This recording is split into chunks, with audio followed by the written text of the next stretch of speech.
Dagdag kaalaman po.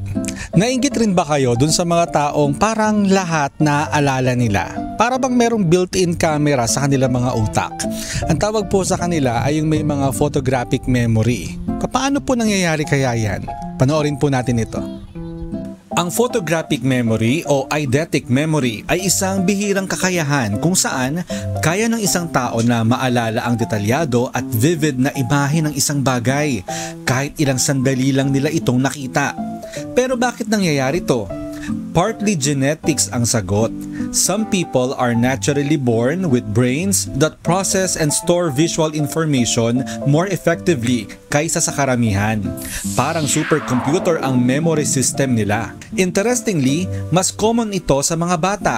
Ang utak nila ay mas malleable, kaya mas madali silang makaalala ng vivid details. Sa pagtanda, nawawala rin ito sa karamihan dahil nagbabago ang paraan ng utak natin sa pagproseso ng impormasyon.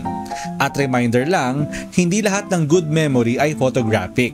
Yung iba, gumagawa lang ng mas strategic na paraan ng pag-alala tulad ng paggamit ng patterns o associations.